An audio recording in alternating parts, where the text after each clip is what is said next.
नमस्कार दोस्तों, स्वागत है आपका अपने चैनल एग्जामिट्यूट में। दोस्तों, इकोनॉमिक स्पेशल 9 क्लास में हम आपके लिए कुछ इंपॉर्टेंट क्वेश्चन लेकर आए हैं जो सभी एग्जाम के लिए मोस्ट इंपॉर्टेंट है। दोस्तों, अगर आपको हमारी वीडियो पसंद आ रही है तो लाइक कीजिए, शेयर कीजिए और चैनल को सब्सक्राइब करना न भूलें। चलते हैं क्वेश्चन की तरफ।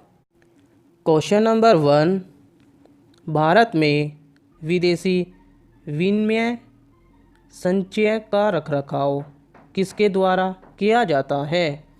आपके पास ऑप्शन है इस प्रकार। Option A RBI, option B SBI, option C वित्त मंत्रालय या ऑप्शन डी भारतीय आयात निर्यात बैंक।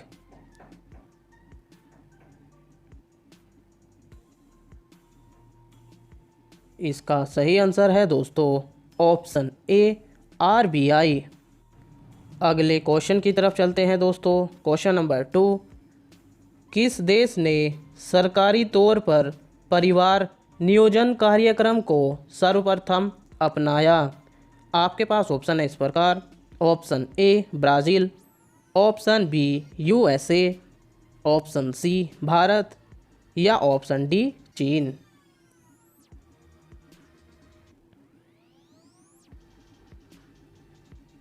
इसका सही आंसर है दोस्तों ऑप्शन सी भारत। डिटेल में जान लेते हैं दोस्तों इसके बारे में।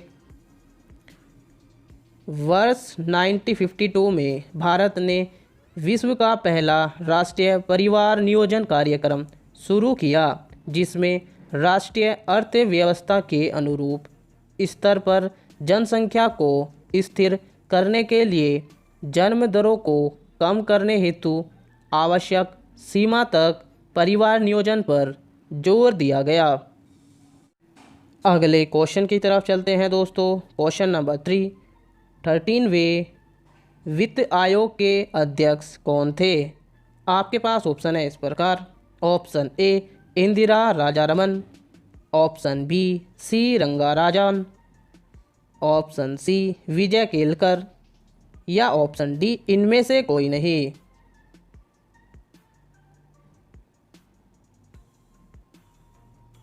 इसका सही आंसर है दोस्तों ऑप्शन सी विजय केलकर।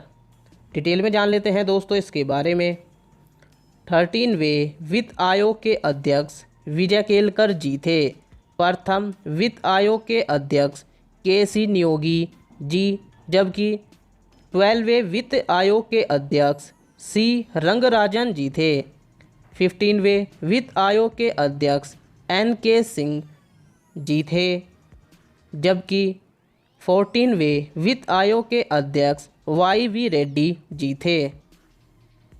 अगले क्वेश्चन की तरफ चलते हैं दोस्तों। क्वेश्चन नंबर 4, तेंदुलकर समिति ने भारत में गरीबी रेखा के नीचे की जनसंख्या का प्रतिशत कितना आकलित किया है? आपके पास ऑप्शन है इस प्रकार। Option A 27.2, option B 37.2, option C 22.2 या ऑप्शन डी 32.7।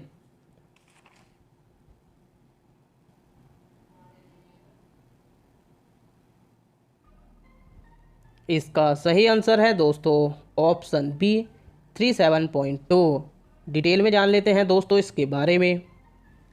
सुरेश तेंदुलकर समिति के अनुसार वर्ष 2004-2005 में भारत में गरीबी रेखा के नीचे जनसंख्या का 37.2% आकलित किया गया। इस संदर्भ में ग्रामीण क्षेत्रों की गरीबी 41.8% एवं शहरी गरीबी 25.7% है।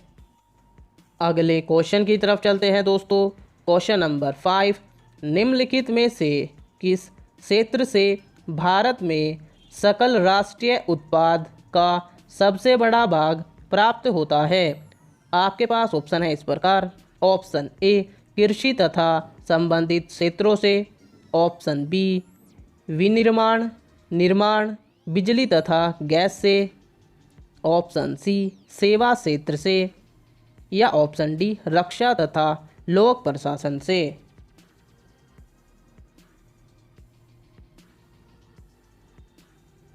इसका सही आंसर है दोस्तों ऑप्शन सी सेवा क्षेत्र से।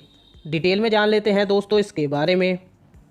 भारत के सकल राष्ट्रीय उत्पाद में 2011-12 के अग्रिम अनुमान के अनुसार सेवा का योगदान 59%, उद्योग क्षेत्र का योगदान 27% व कृषि क्षेत्र का योगदान 13.9% का है।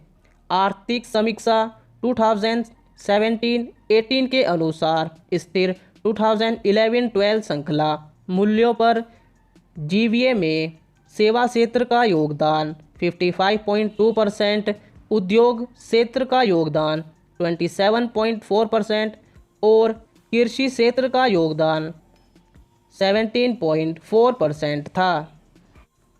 अगले क्वेश्चन की तरफ चलते हैं दोस्तों। क्वेश्चन नंबर 6, निम्न में से कौन सा भारत में मुद्रास्फीति के प्राकलन का सबसे प्रचलित माप है? आपके पास ऑप्शन है इस प्रकार। ऑप्शन ए मूल्य सूचकांक, ऑप्शन बी थोक मूल्य सूचकांक, ऑप्शन सी उपभोक्ता मूल्य सूचकांक या ऑप्शन डी औद्योगिक वस्तुओं पर मूल्य सूचकांक।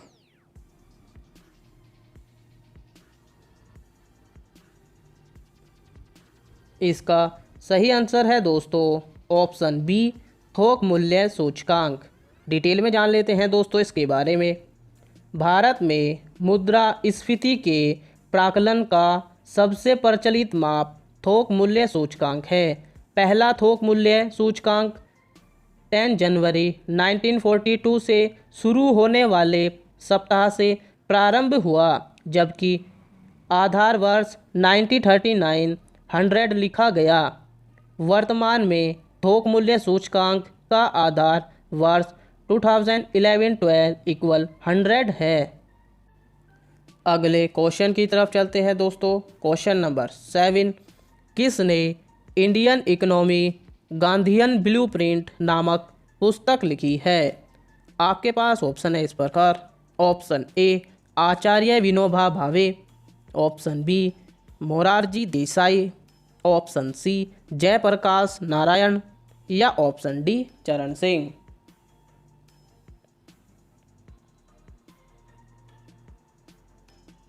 इसका सही आंसर है दोस्तों ऑप्शन डी चरण सिंह। अगले क्वेश्चन की तरफ चलते हैं दोस्तों। क्वेश्चन नंबर 8, भारत में कौन राजकोषीय नीति निर्धारित करता है? आपके पास ऑप्शन है इस प्रकार। ऑप्शन ए योजना आयोग, ऑप्शन बी वित्त आयोग, ऑप्शन सी वित्त मंत्रालय या ऑप्शन डी आरबीआई।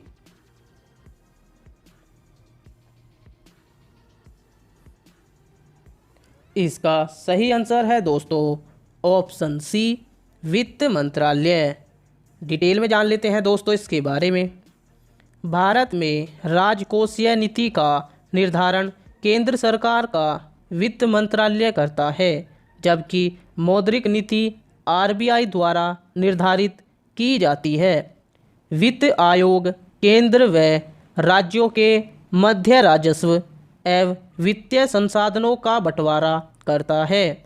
योजना आयोग का कार्य योजना को तैयार करना था। 1 जनवरी 2015 से नीति आयोग ने योजना आयोग की जगह ले ली थी। अगले क्वेश्चन की तरफ चलते हैं दोस्तों। क्वेश्चन नंबर 9, भारतीय हीरा संस्थान कहाँ स्थित है? आपके पास ऑप्शन है इस प्रकार। Option A New Delhi, option B Mumbai, option C Surat या ऑप्शन डी जयपुर। इसका सही आंसर है दोस्तों ऑप्शन सी सूरत। डिटेल में जान लेते हैं दोस्तों इसके बारे में। भारतीय हीरा संस्थान की स्थापना वर्ष 1978 में सूरत गुजरात में की गई थी। यह संस्थान हीरा, रत्न व गहनों से संबंधित गहन अध्ययन का प्रतिष्ठित एवं विश्व प्रसिद्ध स्थान है।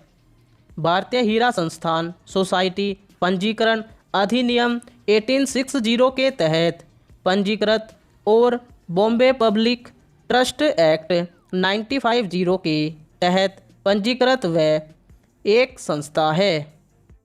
अगले क्वेश्चन की तरफ चलते हैं दोस्तों। क्वेश्चन नंबर 10 लास्ट क्वेश्चन है दोस्तों, क्वेश्चन ऑफ द डे। कौन सा बैंक मुख्यतः लघु उद्योगों के संबंध में कार्य करता है? आपके पास ऑप्शन है इस प्रकार। Option A SIDBI, option B IDBI, option C ICICI या ऑप्शन डी नाबार्ड। दोस्तों जैसे कि आप सभी को पता है, क्वेश्चन ऑफ द डे का आंसर आपको कमेंट बॉक्स में करना होता है। साथ ही आपने 10 में से कितने आंसर सही किए हैं ये भी आपको कमेंट बॉक्स में करना है। दोस्तों अगर आपको हमारी वीडियो पसंद आ रही है तो लाइक कीजिए, शेयर कीजिए और चैनल को सब्सक्राइब करना न भूलें। बने रहिए हमारे चैनल के साथ। जय हिंद, जय भारत, धन्यवाद।